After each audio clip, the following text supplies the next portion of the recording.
ರಾಜ್ಯದಲ್ಲಿ ಕುಟುಂಬ ರಾಜಕಾರಣ ಅಂತಕ್ಕಂಥದ್ದು ಮುಂದುವರಿತಾ ಇದೆ. ಮಂಡ್ಯ ಲೋಕಲ್ ಪಾಲಿಟಿಕ್ಸ್ಗೆ ಎಂಟ್ರಿ ಕೊಟ್ಟಿದ್ದಾರೆ ಸಚಿವ ಚಲುವರಾಯಸ್ವಾಮಿ ಅವರ ಪುತ್ರ ಸಚಿನ್. ಅಂದರೆ ಇಲ್ಲಿ ತನಕ ತಂದೆಗೆ ಬೆನ್ನೆಲುಬಾಗಿ ಓಡಾಡಿಕೊಂಡೇ ಇದ್ದರು, ತಂದೆ ಜೊತೆನಲ್ಲೇ ಓಡಾಡಿಕೊಂಡಿದ್ದರು. ಅಧಿಕೃತವಾಗಿ ಈಗ ಎಂಟ್ರಿ ಕೊಟ್ಟಿದ್ದಾರೆ. ಪ್ರಾಥಮಿಕ ಕೃಷಿ ಪತ್ತಿನ ಸಹಕಾರ ಸಂಘದ ಚುನಾವಣೆಯಲ್ಲಿ ಸಚಿನ್ ಅವರು ಸ್ಪರ್ಧೆ ಮಾಡಿದ್ದಾರೆ. ನಾಗಮಂಗಲ ತಾಲೂಕಿನ ಬ್ರಹ್ಮದೇವರಹಳ್ಳಿಯ ಸಹಕಾರ ಸಂಘ ಇದು. ಸಾಮಾಜಿಕ ಜಾಲದಲ್ಲಿ ಶುರುವಾಗ್ತಾ ಇದೆ ಪರ ಮತ್ತು ವಿರೋಧ ಚರ್ಚೆ.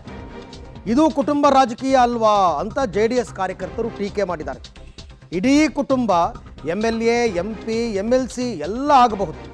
ಸಹಕಾರ ಸಂಘದ ಚುನಾವಣೆಯಲ್ಲಿ ಸ್ಪರ್ಧಿಸಿದ್ರೆ ತಪ್ಪೇನು ಅಂತ ಕೈ ಕಾರ್ಯಕರ್ತರು ಚರ್ಚೆ. ಇದು local politics JDS and Congress ನಡುವಣ.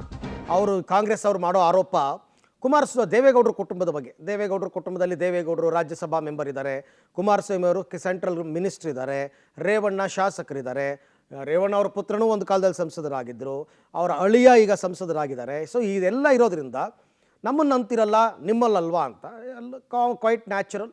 ಈಗ ಚಲುವರಾಯಸ್ವಾಮಿ ಅವರ ಮಗ ನಾಗಮಂಗಲ ತಾಲೂಕಿನ ಬ್ರಹ್ಮದೇವರಹಳ್ಳಿಯಲ್ಲಿ ಒಂದು ಸಹಕಾರ ಸಂಘ ಬ್ಯಾಂಕ್ ಆ ಚುನಾವಣೆಯಲ್ಲಿ ಸ್ಪರ್ಧೆ ಮಾಡಿದ್ದಾರೆ. ಇದು ಸಹಜವಾಗಿ ಒಬ್ಬ ರಾಜಕಾರಣಿಯ ಮಕ್ಕಳು ರಾಜಕಾರಣಕ್ಕೆ ಬರ್ತಕ್ಕಂಥದ್ದು ಮೊದಲ ಹೆಜ್ಜೆ ಅಷ್ಟೇ.